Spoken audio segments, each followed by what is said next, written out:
ପହଣ୍ଡି ବିଜୟ କ୍ରମରେ ମଧ୍ୟ ତଥା ଶାସ୍ତ୍ରରେ ଘୋଷିତ ହୋଇଛନ୍ତି। ସୁଦର୍ଶନಂ ପୁରସ୍କୃତ୍ୟ ବଳଭଦ୍ର ତତଃ ପରମ ସୁଭଦ୍ରାಂ ଚ ତतो नीत्वा ଜଗଦୀଶ ସୁରେଶ୍ୱରମ୍। ଗୋଟିଏ ଟୋପରାକୃତିର ଫୁଲ ଏବଂ ଦୁବର ଯେଉଁ ଚୂଳ ଲାଗି ହୁଏ ସୁଦର୍ଶନଙ୍କର ତ ଟାହିଆ ନାହିଁ। ଆପଣମାନେ ଜାଣନ୍ତି ଦେବୀ ଭଗବତୀ ମା ସୁଭଦ୍ରାଙ୍କର ମଧ୍ୟ ସେହି ଅବସ୍ଥା ହେଇଥାଏ, ଅର୍ଥାତ୍ ତାଙ୍କର ମଧ୍ୟ ଏହି ଟୋପରାକୃତି ଫୁଲ ଏବଂ ଦୁବର ଗୋଟିଏ ସୁନ୍ଦର ଚୂଳ ଲାଗି କରାଯାଏ। ବର୍ତ୍ତମାନ ତାହା ସୁଦର୍ଶନଙ୍କ ଠାରେ ଲାଗି କରାଯିବାର ଉପକ୍ରମ ଆରମ୍ଭ ହେଉଛି। ସୁଦର୍ଶନଙ୍କୁ ସମସ୍ତେ ଜାବୁଡ଼ି ଧରିଛନ୍ତି ସେବକ ଦଇତାମାନେ ସମସ୍ତେ ଅତି ଯତ୍ନର ସହିତ, କାହିଁକିନା ସେ ହେଉଛନ୍ତି ମହାପ୍ରଭୁଙ୍କର ଦିବ୍ୟ ଆୟୁଧ।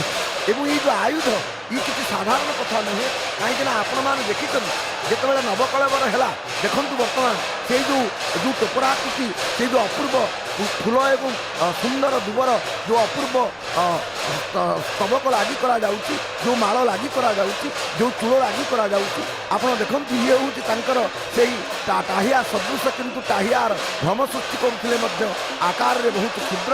ସୁଦର୍ଶନ ଶୂନ୍ୟ ପହଣ୍ଡିରେ ବର୍ତ୍ତମାନ ବିଜେ କରୁଛନ୍ତି। ଦଇତାମାନଙ୍କର ସ୍କନ୍ଧ ଉପରେ ସେ ବର୍ତ୍ତମାନ ଗତି କରି ଆସୁଛନ୍ତି। ଆପଣମାନେ ଏଇ ଯେଉଁ ଅପୂର୍ବ ସୁନ୍ଦର ଦୃଶ୍ୟ ଲକ୍ଷ୍ୟ କରୁଛନ୍ତି, ଏଇ ଦୃଶ୍ୟରେ ହୃଦୟ କ'ଣ ମାନେ ମନ ଭିତରେ କେଉଁ ବିଚିତ୍ର ଭାବନା ଆସୁଛି, କାହିଁକିନା ଇଏ ହେଉଛନ୍ତି ମହାଜ୍ୱାଳ ସମ୍ପନ୍ନ।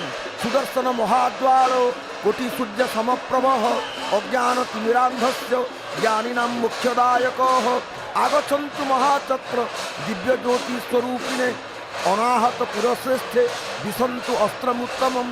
ବିଷ୍ଣୁ ସହସ୍ର ନାମରେ ଭଗବାନ କୁହାଗଲା ଶଙ୍ଖଭୃତ୍ ନନ୍ଦକି ଚକ୍ରୀ ସାର୍ଙ୍ଗଧନ୍ୟା ଗଦାଧର।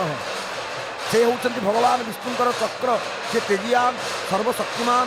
ଏଇ ଯେଉଁ ସୁଦର୍ଶନ ଚକ୍ର ଏହାକୁ ଧାରଣ କରିଥିବା ହେତୁ ଶ୍ରୀ ଜଗନ୍ନାଥ ଚକ୍ରୀ ନାମରେ ବିଦିତ। ସୁଦର୍ଶନଙ୍କ ମାଧ୍ୟମରେ ଭଗବାନ ସମସ୍ତ ପାପ ରାଶି ଆସୁରିକ ପ୍ରକୃତି ଓ ବିଘ୍ନ ବିନାଶ କରୁଅଛନ୍ତି।